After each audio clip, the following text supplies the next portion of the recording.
Zakat is the third pillar of Islam. Zakat in Arabic translates to the act of giving alms to the poor and needy. Offering zakat is a religious obligation for Muslims. In Islam, it is considered the duty of individuals with wealth to assist the poor and needy.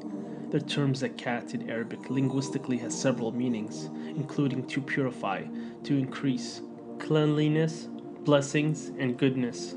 Zakat means to purify because, according to the Islamic faith, one's wealth and property is not pure unless the owner shares a divinely appointed proportion of it with the people in need.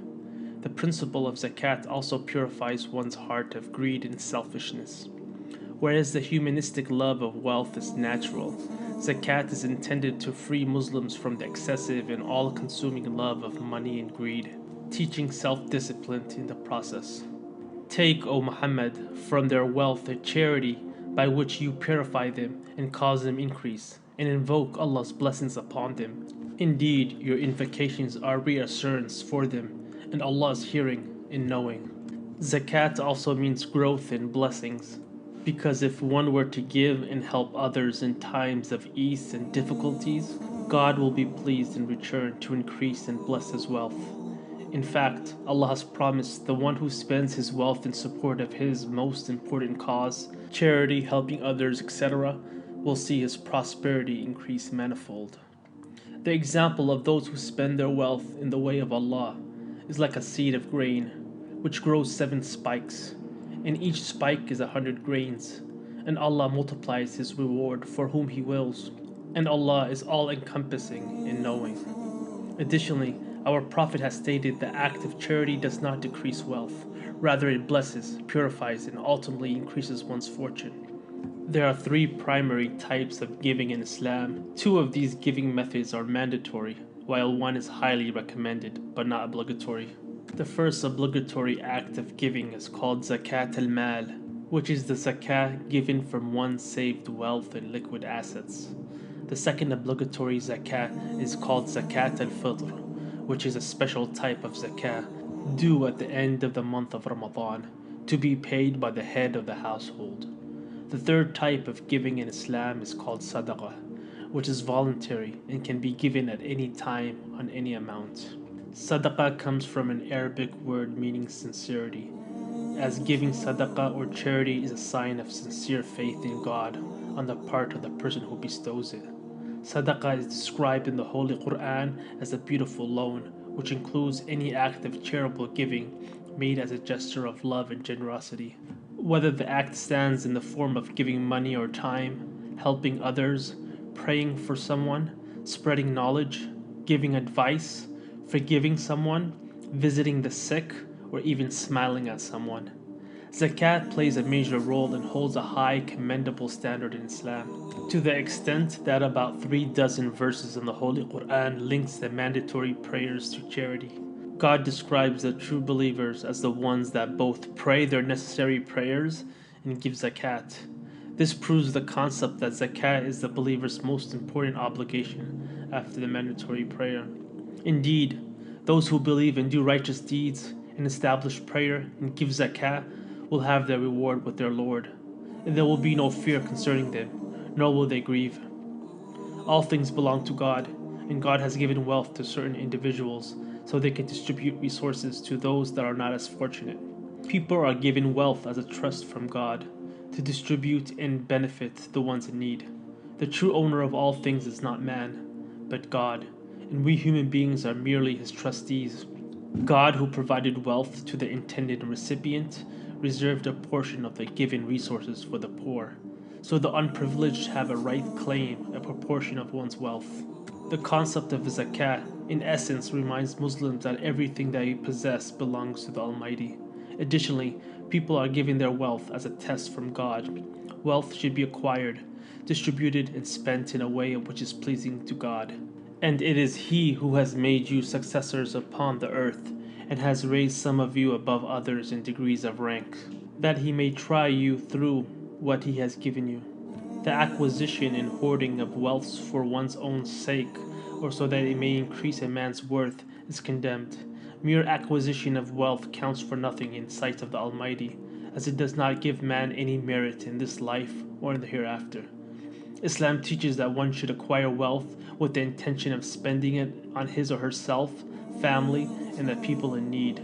The act of giving and helping others show one's love of God more than the amount or quantity of one's own wealth. As they give to others, they donate funds they otherwise would have spent on themselves, doing so to please God the Almighty. Zakah is a sign of true belief and love in God. The ones who establish prayer, and from what we have provided them they spend, those are the believers, truly. For them are degrees of high position with their Lord, and forgiveness and noble provision. Zakah offers both humanitarian and socio-political benefits. It is designed by our Creator to reallocate and redistribute wealth in a society. Zakah establishes social justice, and if practiced collectively by a population, can lead a society to prosperity and security. Zakah helps to circulate wealth in a balanced way, stabilizing and equalizing the flow of money in a society, eliminating as it does the eternal cycle of poverty. Zakah is an interest-free financial strategy that could help prevent a society from undergoing an economic recession.